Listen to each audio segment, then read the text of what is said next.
Why did my nose start literally irritating me as soon as I pressed the start button? What's up, guys? It's Kiana and welcome back to my corner. Alright guys, so welcome back. I am trying to stay on my grind with videos. I have a terrible habit of having this, at the moment, a great idea, filming it, and then going back and editing it and going, yeah, I didn't like that video. So I'm gonna try not to do that with this one. But anyway, I've been wanting to do this video since I moved into my apartment, and I'm finally doing it. It'll literally be a year since I've been here, probably around the end of May, early June. Crazy, just crazy. But anyway, let's go ahead and jump into it and let's not start talking about irrelevant topics. So today I'm going to be sharing with you guys some things that are essential to you moving into your first apartment, maybe even your first house. I can probably go either way.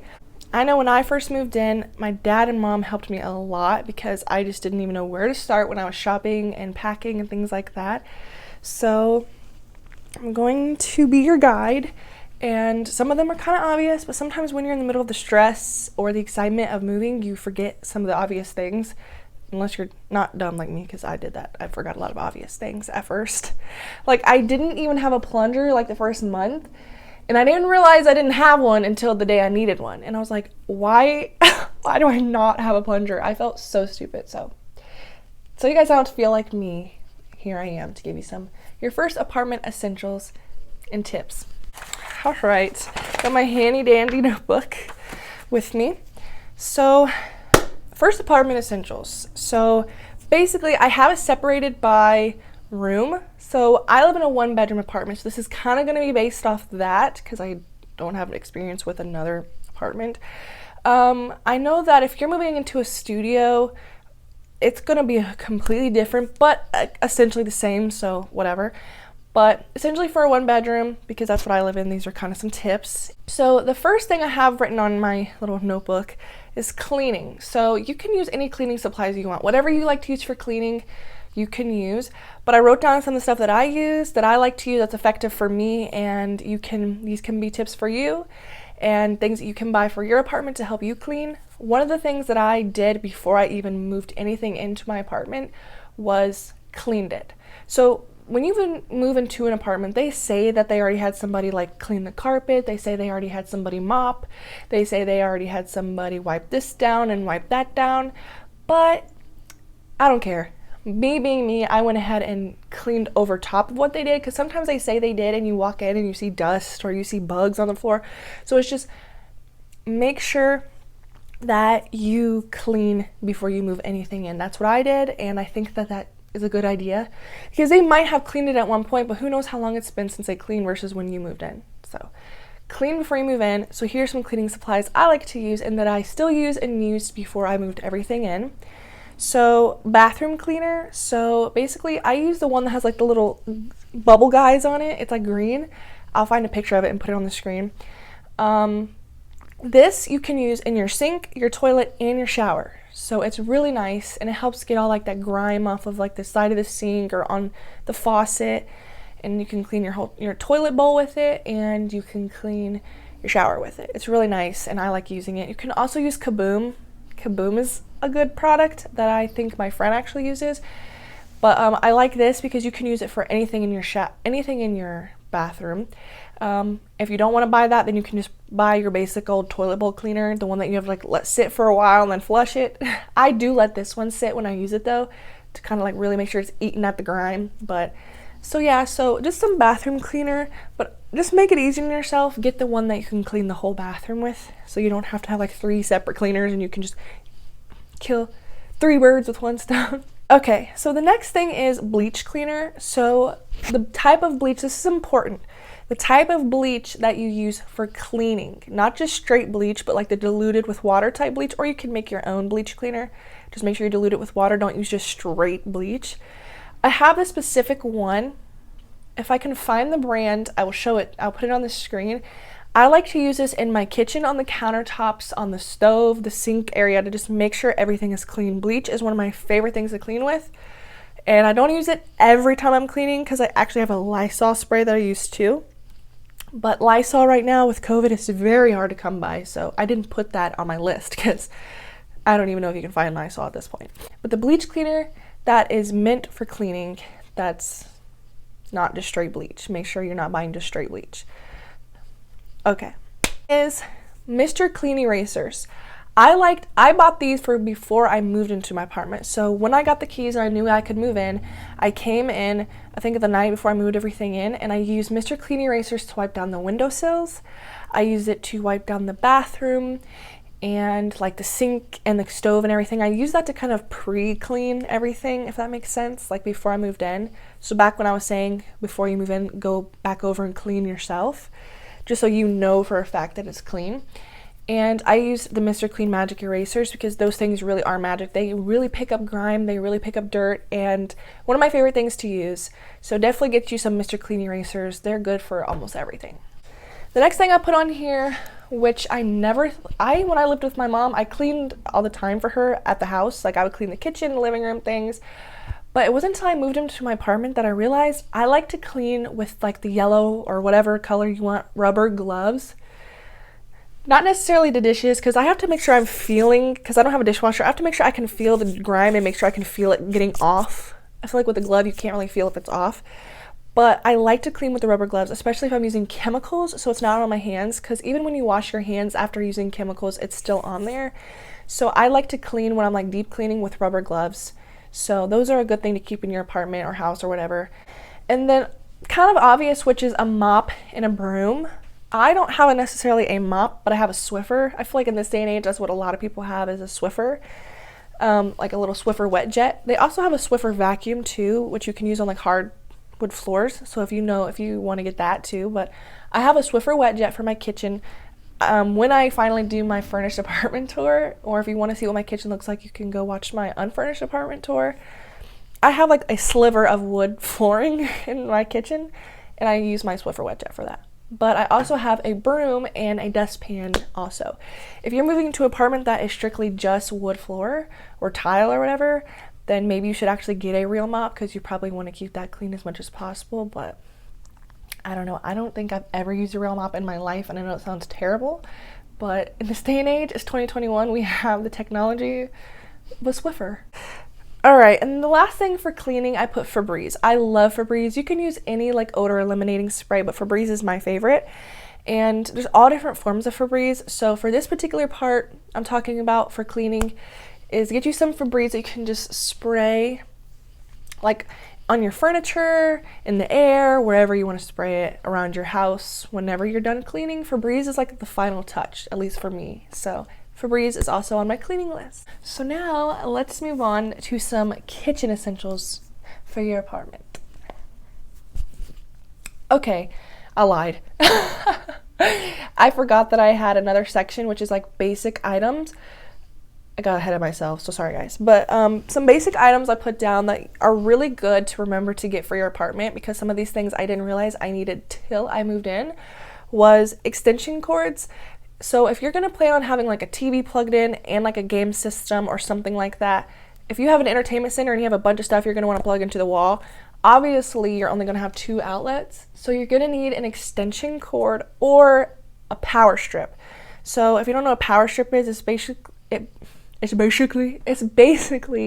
an extension cord, but more powerful, and it's longer. It has like several outlets on it, and it goes into the wall, and you like switch it on and off. You can turn it off if you're not using it, switch it back on.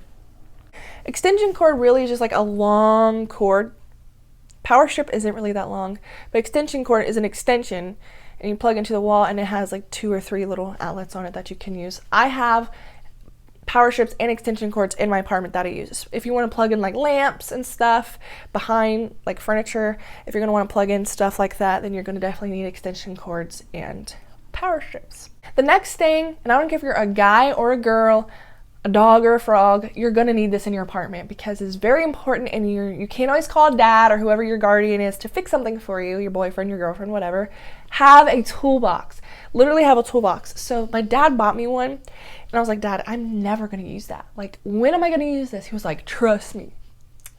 My dad's very dramatic. He's like, trust me, you're going to need it. And I was like, all right, Dad, I'll take your word for it. And it literally sat in my laundry room on the shelf forever. And then one day my bed started feeling loose, and I'm like, oh, I need to tighten a screw. And I went into my toolbox that my dad insisted that I had and fixed the screw. So I also need to rehang a picture that came down.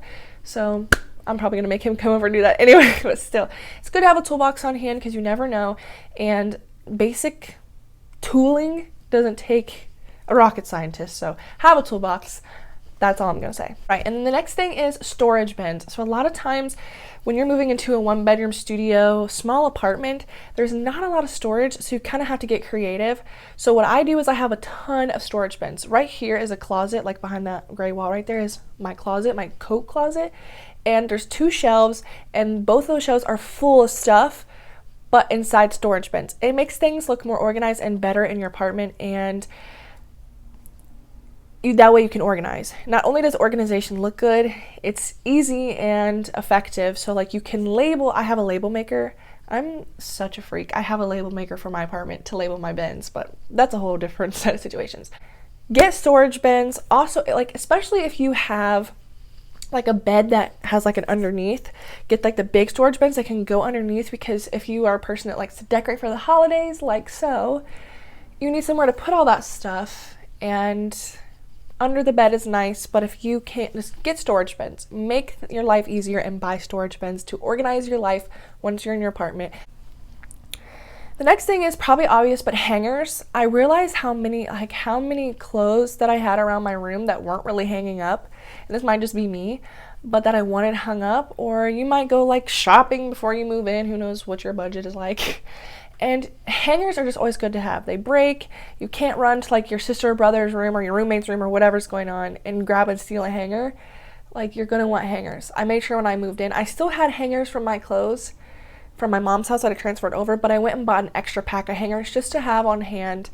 And so just hangers are nice to have, so that's another little basic item to have for your apartment. And the last thing, if you have carpet, don't forget a vacuum. I didn't have a vacuum for like the first 2 weeks I moved in, not because I didn't think I needed one, but because vacuums can actually be a little expensive, and I was being bougie and I insisted that I had the vacuum that like had the rewind cord that you could like step on it and the cord winds itself. Because who, like, let's just be realistic, who in 2021 wants to clean their booty off all day and then wind a vacuum cord back up? I mean, come on now. So I insisted when I moved into my apartment that I had the vacuum that wind the cord itself. And then if you're really bougie, you can buy the robot one, but I'm not that bougie, so any kind of vacuum, it really doesn't matter, guys. I would just be bougie, but if you don't want to be bougie, it really doesn't matter what kind of vacuum, but get you a vacuum. Okay, now we can move into the kitchen essentials. For real this time, I promise. But the kitchen essentials I wrote down are probably some obvious stuff, but like I said, you just never know. You never know what you might realize basic that you forgot about. So one of the things I wrote down is a dish drainer. I'll put it on the screen. Basically, if you don't have a dishwasher and you need somewhere to put your dishes to dry, I try to, when I wash the dishes, have a rag and dry them and put them away. But sometimes I'm too lazy to do that, so it's nice to have a dish drainer to scrub your dishes, wash them, and put them in the dish drainer, and then they can dry over there. Especially if you don't have a dishwasher, that's really nice to have. So my first kitchen tip is to have a dish drainer. I'm trying to make sure I say drainer and not strainer. It probably doesn't really matter, but dish drainer. And then the next thing is obvious, but like dish soap. I usually just use Dawn, but if you have a specific kind that you have to use, don't forget to grab your dish soap for your kitchen. And the next thing I put, which is also obvious, these are all kind of obvious, but dish rags / dish scrubber. So if you don't have a dishwasher, dish rags like to scrub your dishes with, and then a scrubber if you want to use a scrubber. Some people prefer rags, some people use their hand, some people want a scrubber. I use a scrubber that I got at Walmart that you like put the soap in and press a button and it comes out and then you scrub. I have one of those. I use that and the rag.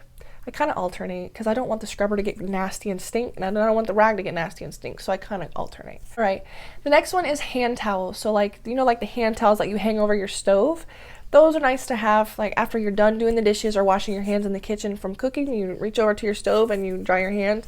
Most people know what that is, but don't forget to grab those for your apartment. The next thing is oven mitts. So I had one oven mitt when I moved in. I'm not a big cooker, so I didn't think that like I would need them, but when I moved in I decided to become a cooker. So just make sure you have oven mitts, like either like the mitts or like the little, I don't know what like the ones are called that is like a square. I sound stupid, but I'll put them on the screen, I guess. Pots and pans, obviously, you know, you need pots and pans, cooking utensils, tongs, spatulas, all that stuff. Pretty obvious. And then like a floor mat for in front of your sink, so when you're doing the dishes, like if water gets on the floor or so your feet aren't killing you from scrubbing dishes, I have like a squishy floor mat in front of my sink. Obviously, you're going to need a trash can, and then obviously a microwave if it's not provided. Just thought I'd throw that in there because you just never know who needs to be reminded. And then the bathroom. So for the bathroom, I put shower caddy. A shower caddy is very nice to have. I have one. It falls off my shower sometimes, but that's just my shower, I guess. But it's nice to have a shower caddy. You can put all your stuff that you use every time you're in the shower on the caddy. And then, I mean, of course, they have like the corners of the shower where you can put stuff, but it's just so much more convenient to have the shower caddy. So get you a shower caddy. All right, and then the next thing is soap. So you can just get a regular bottle of soap or get a soap dispenser. I know a lot of people feel like for their bathroom they have to have like a fancy soap dispenser. So whichever you prefer. And then for the bathroom, I also put Febreze because we all know in the bathroom you might need to cover up your bowel movement smell. So yeah, so have Febreze for the bathroom and make sure that it smells good. Anyway, so yeah, so always make sure you have Febreze in your bathroom. It's very important. Obviously a plunger and a toilet brush, toilet bowl brush. You know, you might need to scrub some stuff out of your toilet after using the bathroom or just after over time. And then the plunger's nice because, well, everybody needs a plunger. Like, you just never know when your toilet's going to act up or when someone's going to come over and overflow it. So have a plunger. Then the last things I put down is just some reminders. So I want to just say that when you're moving to an apartment, it is not embarrassing and it is okay if you do not have everything you need when you move in. Like, you made it that far to moving in, so it is okay if you do not have everything right away. If you're still on your grind trying to get furniture, that's fine, and don't think that you have to have everything as soon as you move in. It's totally okay not to. And I'm here to tell you some things that you can use until you have everything. So basically, before you have everything, you can use an air mattress to sleep on. It's probably not the ideal choice. Excuse me. It's probably not the ideal choice, but it'll get you through until you have the bed that you want or whatever. And then the next thing is throw blankets. If you don't have a comforter right away, because comforters can be pricey, just use some throw blankets and just get yourself through the days until you get yourself a comforter. Then if you don't have a dining table or anything, you can use a coffee table, an end table, a tray table, a card table. I know people who use card tables because you can get those cheap at Walmart. And then if you don't have any chairs to sit in, literally get like a bean bag or lawn chairs. Lawn chairs is not embarrassing. None of this is embarrassing. You got your apartment. You did that part. It's okay if you're still on the grind to getting your furniture, and it's okay to have these things in the beginning until you get that stuff. That's pretty much it for my first apartment essentials. Thank you guys so much for watching this video. I hope it helped you. I hope you enjoyed. And if there's anything I missed that you think somebody should know for their apartment, you can comment below or just comment something nice below. Keeping 2021 positive and happy. And if you have any video ideas, let me know down below. And that's pretty much it. And I'll see you guys next time. Peace.